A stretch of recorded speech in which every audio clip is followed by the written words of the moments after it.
আজকাল মানুষ ইউটিউব দেখে এমন এমন জ্ঞান অর্জন করে যে তারাই সর্বশ্রেষ্ঠ, সর্বমঙ্গল্য, সর্বজ্ঞানী, সর্বনাশে, সর্ববিনাশনী। মানে তারার জ্ঞান দেখে বোঝা যায় যেমন আমরা কোনো দিন কিছু শিখি নাই, কোনো দিন জানি নাই, যেমন তারাই মার পেটের থেকে শিখে এসেছে। তো কি বলবো কিছু কিছু মানুষের কথা। তো আমি রেসিপিটা আরম্ভ করি আর মানুষের কথা কত। তো রাধে রাধে বন্ধুরা, শুভ সন্ধ্যার শুভেচ্ছা। আমি বানাচ্ছি বুট জলকিয়ার আচার, মানে নাগামরিচের আচার। এখানে এসে আমার অল্প অভ্যাসটা নষ্ট হয়ে গিয়েছে, তো ইগনোর করবে একটু।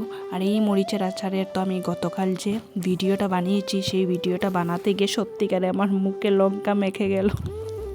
আর পরে না অল্প অল্প জ্বলছে। আর এই দেখো আমার বর বলে আমি বালতিতে চা খাই না কেন, কারণ সবসময় আমি গ্লাস ভর্তি করে পড়ে যায় প্লেটের মধ্যে।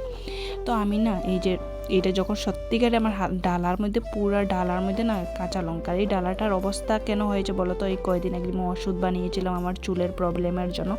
তো ওষুধটা আমি প্রত্যেকদিন সকালে খাই, সেটার রেসিপিও আমি তোমাদের সামনে নিয়ে আসবো।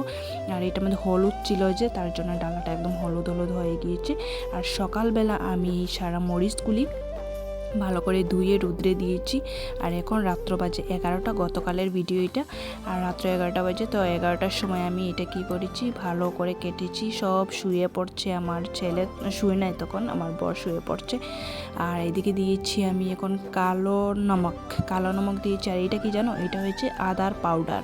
তো আদার পাউডার কিনতে পাওয়া যায় যে, সেটা দিয়েছি। আর আমি মশলা সবসময় আমার ঘরে থাকে আচারের জন্য, এটা এক টেমা ছিল মশলা। আর আচারের জন্য কী কী মশলা লাগে এটা তো আমরা সবাই জানি। আর এদিকে দিয়েছি তেল, মিঠা তেল, যত বেশি হবে ইঞ্জিন তেল দেবে। এটা কি ধারা তেল, এটা মানে অল্প যত ঝ্যাং হবে তত ভালো। তারপরে দিয়ে দেবো অল্প টক হওয়ার জন্য লেবু এখানে কম ছিল, মানে কয়েকদিন পর লেবু এনে তারপরে দিয়ে দেবো। আর এই যে দেখো আমার মানে এত আমি মানে এই কাঁচা লঙ্কাটা এত ভালোবাসি বন্ধুরা, কি বলবো। এই যে উপরে দেখো আমি না এটা চুলে গুটিগুলি রেখেছি, মানে আমি গাছ করবো। অলরেডি আমার গাছ 3-4টা উঠেছে।